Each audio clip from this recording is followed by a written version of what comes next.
Are you sick of getting beat up by tryhards who use SAITAMA? Well, don't worry, you can become one too. In this video, I'll be teaching all the things you need to know about SAITAMA. Let's start with the basics. SAITAMA's for M1s are the fastest in game, and therefore are the most effective at catching opponents off guard.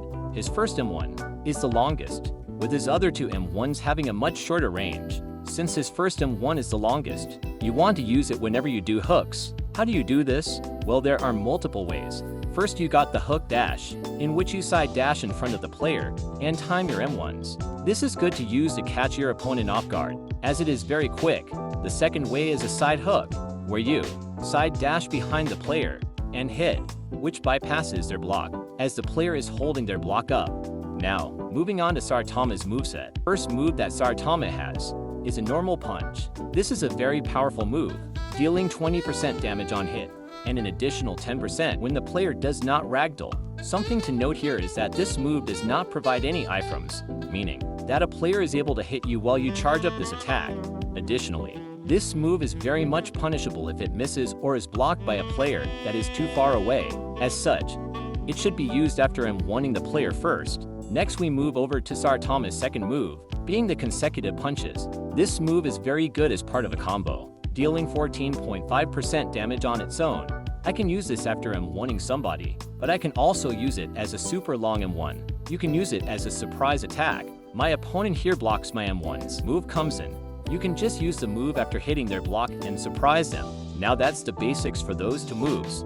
Let's move on to SAITAMA's third move, the shove. This move does 6.9% damage and knocks players back roughly 5 tiles. This move can be used as part of a combo.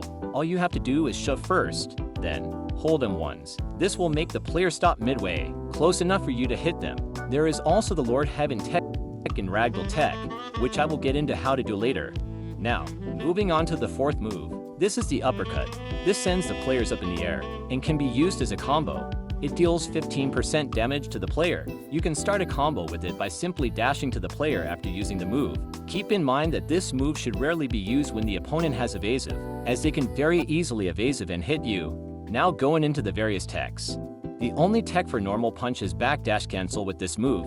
How do you do this? Simply use the move first and immediately after backdash. This will cancel your backdash and make you use the move. Just like that. You can use this tech after using a hook dash, then use it, or you can simply use it to catch opponents off guard. One tech you could do with this move is consecutive down slam. When the opponent doesn't have evasive, you can use this tech. What you want to do is down slam the player first, then immediately consecutive punch, then quickly down slam again. If done correctly, the player should not be able to counter. Another way that you can use it is similar to the normal punch. You can backdash cancel after doing a hook dash to start a combo.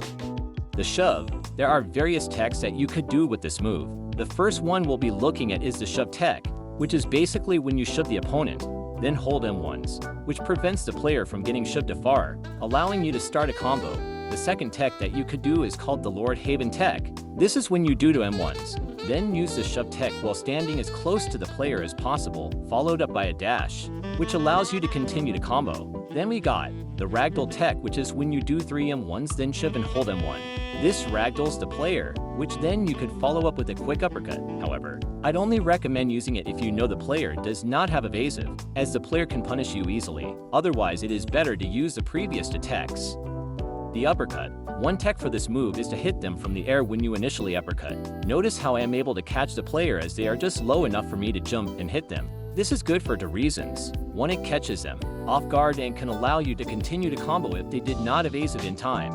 Another thing is that sometimes when the player evasive, you are able to catch them when they evasive, essentially giving you a free combo. Now moving on to combos. The most effective and escapable combo is this one right here, regardless of whether or not the player has evasive. This combo is guaranteed to drain 50% of their HP. If they don't evasive, you deal 60% damage total. The key component is using consecutive punches first, then shoving after second M1, and side dash to them and hit them with a normal punch. Another combo that is good is this combo where you use the Lord Haven tech. Note, however, this combo relies heavily on the opponent have high ping. If the opponent has too low of ping, the opponent does not get pushed far back enough in order to hit the Lord Haven tech. Well, that's everything that you need to know about SAITAMA. I hope you all found this helpful. And like always, let me know what you want me to cover next in the comments.